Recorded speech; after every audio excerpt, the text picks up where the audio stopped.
Transcription started. Hello, this is Dr. Quek Reeves. Today I will be conducting an interview with our subject. For the record, today's date is the 5th of the 4th quarter calendar. Calendar date 8910-3. The subject in question that I will be interviewing is of the pre-modern species Pulja, in relation to his experiences prior to our acquisition of said subject. Subject is male, roughly 340 substandard units tall when within a bipedal stance, and 180 substandard units tall when within a quadrupedal stance. Subject age is unknown, but assumed to be within full development range. Biological deterioration due to age has yet to occur, suggesting that subject may be younger than assumed, and may be referred to as partially juvenile. Subject has been within our care since the 23rd of the first quarter calendar of the same calendar date. Subject has attained prior training to ensure the safety of personnel and the docility of the subject. Subject has also received language training, trained in the regional dialect of the majority of Pulja tribes present around subject's original location. The purpose of this interview is to hopefully obtain further insights into the anthropological origins of culture among sapient species, and how that culture develops in relation to social and environmental conditions. The subject was selected for this interview because of its unusual origins, of having never interacted with another sapient species prior to subject's capture. As required by law, I am required to state my species, sex, and physical appearance to avoid potential contaminations of subject's responses, as well as to provide context to the subject's behavior. Note that subject has yet to be exposed to my species, and may act with hostility, fear, and/or stress, which has previously been observed with Pulja subjects, and therefore is no cause for alarm. I, Quek Reeves, the interviewer, am of the modern species Zankarak. I am a male of my species, and I am 53 substandard units from head to tail. I have light brown fur covering my whole body and possess 2 arms which extend from the shoulders. My brain, as well as my sensory organs, are contained within a skull that sits above the shoulders. I do not possess any legs or other locomotive appendages, and instead slither upon the ground. My diet consists mainly of meats. However, I am capable of consuming some species of nuts native to my home world. I am currently adorned with a standard research vest and am otherwise nude. I acknowledge and accept responsibility that should I fail to accurately describe my appearance, biology, physical attributes, etc., I shall receive reprimand up to and including jail time and/or demotion. Accompanying me is an emotional support human, which may be used to calm the subject down should any complications arise. Jake, please state your full name, appearance, and disclosure. Additional subject identified. Jake. Hi, I'm Jake. J. Martinez. I am 153 substandard units tall. Oh, right, I'm also a human. I'm of the pre-modern species, human. I'm a male, and I have blonde hair and brown eyes. I'm bipedal. Jake, I need you to specify that you only have hair in certain places, please. Oh, right, sorry, Doc. Transcription amendment. Doc, human English slang for doctor. Right. So, I only have hair on my head and in some other places like my armpits, groin, and above the eyes. The doc told me that I apparently have a calming appearance for the Pulja, because I somehow remind them of their children, which are also apparently hairless. That's not entirely relevant for the interview, Jake. Just describe your appearance for me, please. Right, sorry. Okay, so I'm bipedal, meaning I have 2 legs which I use to walk around, and I have 2 arms which connect to the shoulders. I also have a skull like the doc's, where my brain and eyes and such are located. Transcription amendment. By such, Jake means the rest of his sensory organs. Humans tend to value vision more than their other 5 senses. So, what else did you want me to say, Doc? Tell them what your diet is and what you are wearing. Then please read out the disclosure for me. Right. Okay, so I am omnivorous, meaning I eat meat and plants. Not all plants, just some. Oh, and it has to be cooked first, too. And I'm wearing pants and jeans right now, as well as shoes and socks and glasses as well. Oh, and boxers too. Can't forget about those. Editor's notes. If you're unfamiliar with these items of clothing, please see the addendums at the end of this report. Okay, so disclosure. I, J. Martinez, acknowledge and accept responsibility that should I fail to accurately describe my appearance, biology, physical attributes, etc., I shall receive reprimand up to and including jail time and/or demotion. Okay, good job, Jake. You may sit down if you wish. I'm going to let them in now. Just follow my instructions and you'll turn out fine. Subject Jake, temporarily removed from transcription index. Sounds of door opening and closing. Pooja enters via quadrupedal locomotion. Pooja does not possess any garments on this person. Pooja is covered in blonde-coloured fur over its whole body. Pooja does not appear to have sustained major injuries. However, signs of previous lacerations are visible in the form of scars. Pooja shows aggression towards Dr. Reeves, baring his teeth and flattening his ears. Pooja shows concern for Jake and attempts to move Jake away from Dr. Reeves. Jake looks for approval from Reeves and Reeves nods, an affirmative sign in human body language. Pooja grabs Jake's arm, pulling him away from Reeves, wrapping his arms around him whilst retreating to the right side corner of the room. Jake shows signs of agitation, fear and embarrassment, however does not attempt to move away from the subject. After a few microcycles, subject shows signs of calming down. Dr. Reeves attempts to initiate a dialogue. Hello, my name is Dr. Reeves, though if it is easier for you, you may just refer to me as Reeves. Note: subject refused to wear translation implements, therefore translated vocalizations were broadcasted through the room's announcement speaker.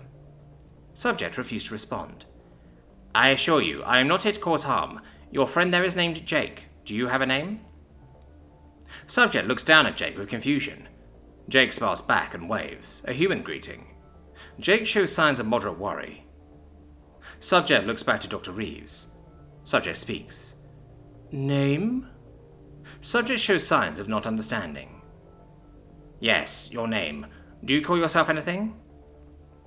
Subject does not respond. Subject looks back down to Jake and sniffs his hair. Subject speaks once more. Fear. Jake is nervous, is he? Don't worry, he's fine. He's just unfamiliar with your kind, just like you are nervous about me, right? Subject hugs Jake tighter. Jake makes a surprise vocalization. Subject shows signs of curiosity, prodding at Jake's clothing. Subject brings a claw to clothing, ripping it experimentally. Jake stirs uncomfortably. Jake re-added to transcription index. Hey, please don't do that. Subject added to transcription index as subject. What? Subject paws at Jake's shirt. Jake looks back to Reeves for clarification. I believe he is asking what you are wearing, Jake. It's just my shirt. Please don't rip it. Subject disregards last statement and rips at the shirt playfully. Could I ask you some questions? Subject does not respond. Subject ignores last statement. Subject sniffs Jake's hair again. Subject starts licking the hair. Subject shows signs of scenting. Reeves laughs. It appears that he has claimed you, Jake. Jake sighs. Don't feel so ashamed, Jake. This is why I asked you, after all. In fact, this is already some great progress. Notice how he's not even concerned about me anymore. We usually don't see this level of trust in any Polju until they have been exposed to us for about a day. Jake sighs again. Well, I'm glad my discovered has advanced science in some way. Actually, I was wondering about that. Do you really feel uncomfortable with what he's doing right now? I would assume that you would actually find it soothing. I've heard that humans used to have a history of grooming each other. I also know that you are fairly social creatures, and that contact with one another can be very important. What exactly do you find uncomfortable right now? Jake looks to Reeves, confused. Aren't you supposed to be asking him these sorts of questions? Technically, yes, but it might just be beneficial to let him get confident with us. I don't think he will be able, or willing, to do so anyways right now. Also, don't forget, you are also a pre-modern species. The galactic community still has a lot to learn about you. And believe me, there is a lot to learn. What do you mean? What I mean is your ability to adapt to your environment. Humans are actually the highest ranking when it comes to adaptability. You learn new things at an incredible rate, so much so that your human anthropologists just might be able to put me out of the job in a few years. Reeves laughs. There's got to be more to it than that. Is that really why Earth is such a mess right now? Reeves sighs. Unfortunately, yes, it really is that simple. You see, humans aren't just adaptable, you rely on your adaptability. So much so that it is your main survival tactic. As you can probably tell, you don't really have much in the Department of Natural Weaponry, especially when you look at the Pooja. But what is so fascinating and what makes you special is that you don't need any. You are the definition of the underdog on your planet, yet you manage to dominate your planet. But back to my main question. I want to understand your psychology. Is there any reason why you don't like the Pooja grooming you? Jake takes a few moments to think. It just makes me feel embarrassed. Would you care to elaborate? Well, I don't really know. It just feels like something I shouldn't be doing. But your biology would suggest otherwise. It should be beneficial for you to allow him to groom you, so you could theoretically prevent parasites. Not that I'm saying that you do, but your evolutionary history, as far as I'm aware, shouldn't discourage that sort of thing. There is little net loss for a potentially huge gain, saving your life. I don't really know what you expect me to say, Doc. I'm just a university kid. I think you should be asking these questions to a human doctor. I don't really know the ins and outs of how we work. I guess it's just the culture that makes me feel this way. The culture? Yeah, I guess this thing would be seen as childish if another human saw me like this, like I was being coddled or something. Do you personally think it's childish? Yeah, a little. It feels too intimate. Like he's trying to say that he's my guardian or something. It makes me feel dependent, like I can't take care of myself properly. You realize this is a completely natural exchange, correct? If I'm not mistaken, even some of your closest evolutionary relatives do the same thing. I wouldn't say that this is something to be ashamed of. You're offering invaluable assistance to me, Jake. You should celebrate that. You're helping us understand not only yourself, but another species as well. This could potentially save lives. Are you not proud of that? Jake does not respond. The subject gets Jake's attention. Fear. Jake, fear. No. The subject hugs Jake again. Jake, control. Jake, control. No, Jake. Subject appears to be thinking of a word. Jake. Bad alpha. Bad alpha. Jake, control. New alpha. Is he calling me a bad alpha? No, Jake fear bad alpha. I fear bad alpha. I alone. I knew alpha. No, you don't understand. I don't fear anybody. I said it's just my culture. Culture bad, alpha. Culture control. Culture not here, but Jake fear culture. Jake brainwashed. Note. It is unknown how the subject knew the word brainwash with his limited vocabulary. The theory suggests relation to the subject's past. You know, I think he's right, Jake. I think you are forgetting that you are still an animal. When's the last time you've done anything like this? When's the last time you've had someone show you affection like this? Again, Jake does not respond. Likely indication of a negative response. After interview observations.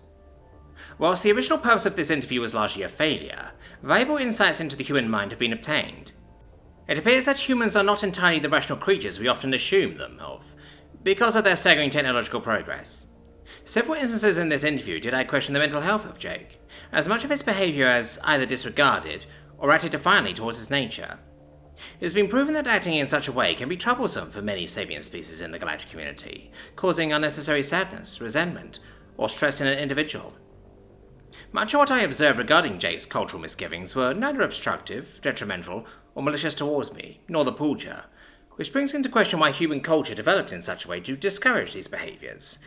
I currently do not know why human cultures tend to discourage intimacy, but any potential reason, such as population control or a value for independence, no longer seem relevant to the current human world, flawed as it is. I question why these cultural taboos continue to exist, and what purpose they serve to the human mind and or the powers above them. I also question why many humans appear to take these values to heart. It is both fascinating and disturbing to observe as humans act in disregard to their own self-interest, despite such actions not conflicting with their moral values. Furthermore, humans often seem to have discrepancies when it comes to such moral values, even when they conflict with societal values. What is fascinating is that humans will often prioritize their societal values over their moral values and personal interest. What is horrifying is that often these societal values are harmful or detrimental to the majority of humans. Due to these discoveries, I will be issuing a formal complaint to the United Nations, the Independent Nations of Earth, and the Alliance Territories of Earth in regards to breaches in sapient rights, and will be calling upon the galactic community to conduct a thorough investigation into such breaches. I will be personally counselling Jake, as well as any other human students currently on campus, to 1, try and reverse this brainwashing, and 2, to try and discover the potential purpose and or potential threats these cultural values may pose to both humans, and any other sapient who wishes to integrate into this culture. Dr. Quake Reeves, GC International University.